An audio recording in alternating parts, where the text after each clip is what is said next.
Hey everyone and welcome to the channel. My name is Ash and I'm here with a first impression for Headbangers Royale on Xbox.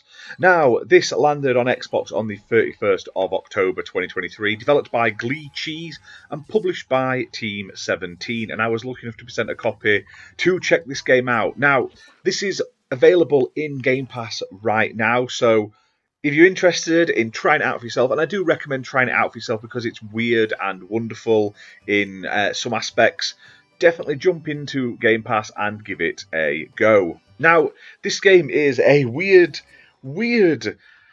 rhythm-style battle royale game where you play as pigeons. Imagine WarioWare, but with pigeons.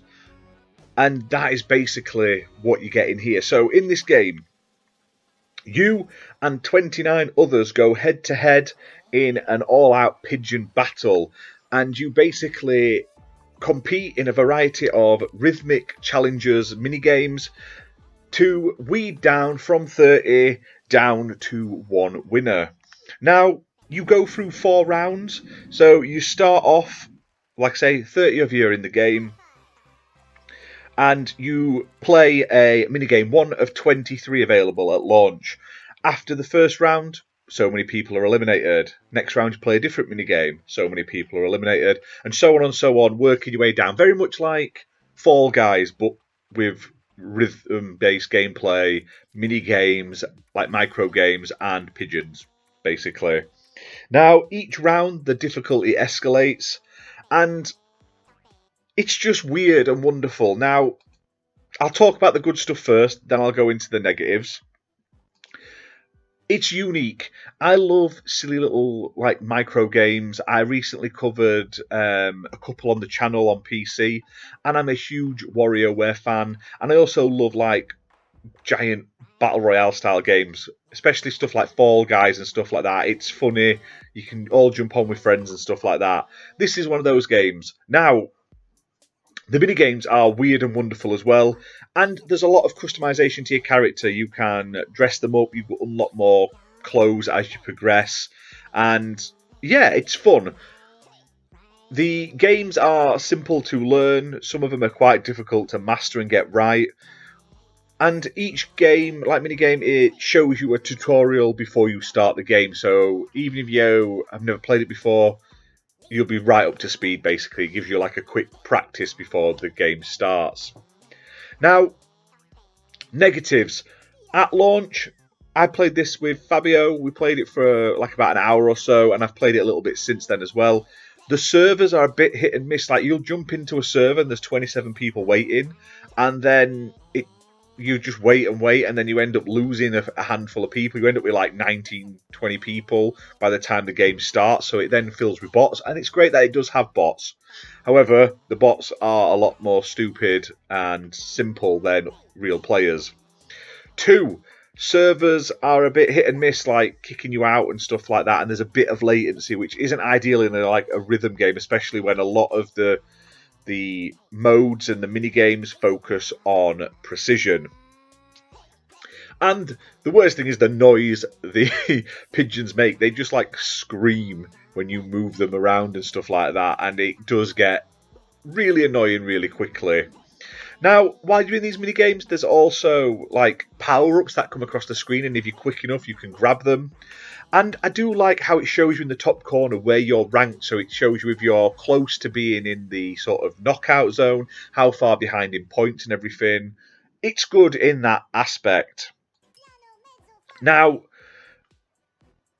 I don't know what the staying power of this game's going to be, though. That's my issue, because once you've played through all the challenges, some of them aren't that good. Some of them are really funny and enjoyable, but then others just aren't. They're just annoying and frustrating.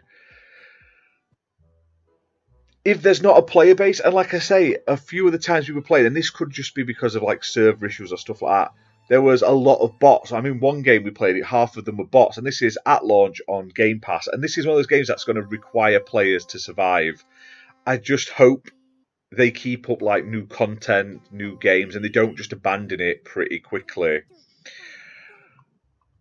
Overall, though, like I say, and this isn't my first impression, it's not a full review. I haven't played every mini game. I'm still getting used to how the game plays and all that's unlockable. Like you can level up and you unlock new things. It also appears to have a battle pass as well in the game, which is iffy. So I don't get why you would need a battle pass in this game. So there's also paid DLC at launch. So the game, you can play it for free as part of your Game Pass subscription price, which is great. Or you can buy it for $19.99. Now, $19.99 gets you the game, the core game. There's also a digital deluxe edition, which is £10 more, which also includes a Pigeon Pass. Now, the Pigeon Pass is a season pass which will be releasing by April. It includes 3 cosmetic DLC packs, as well as like costumes for your characters, taunts, garments, stuff like that. Now, the first one is the Flock and Roll pack, and that can also be purchased at $4.99, or you can save 50p if you're a Game Pass subscriber. And basically, it's just some like rock and roll style costumes, like you can look like Elvis and stuff. Do you know what I mean? There's a lot of paid DLC, and I get it. They have to make money from this. Fall Guys, they've got different costumes like every day, but they are like themed around real people and stuff like that, and real IPs. So maybe if they put some IPs and stuff into the game, it could really take off. However, I really need to know that they're going to be adding more mini games, because the ones they've got now are great, but like with all these mini games, unless you've got hundreds of them to go through, you'll eventually get very repetitive. And with only 23, I feel like you're going to peak your interest and enjoyment rather quickly, and eventually want to move on because you've worn thin of the sort of enjoyment and the sort of uniqueness factor that this game has on offer. But it's early days. It's still got a lot of time to prove itself. I had fun playing it, and I'm going to play it again with friends. It's stupid. It's fun. It's just not without its issues. Like I said, they need to get the servers sorted, so joining games is easier and people don't keep dropping out, and there's a lot less latency and stuff like that, especially when it's sort of time-based and sort of precision-based gameplay. But all in all, so far, it's not bad. But if you play it on Game Pass, I highly recommend it. But right now, at a full price release, you may want to sort of hold off, wait to see what gets added to it, because this feels like a very much Marmite style game. You're either going to absolutely love it, or you're going to be like, what is this rubbish? So, if you're a WarioWare lover, that sort of thing, you like funny little micro games, definitely give it a try.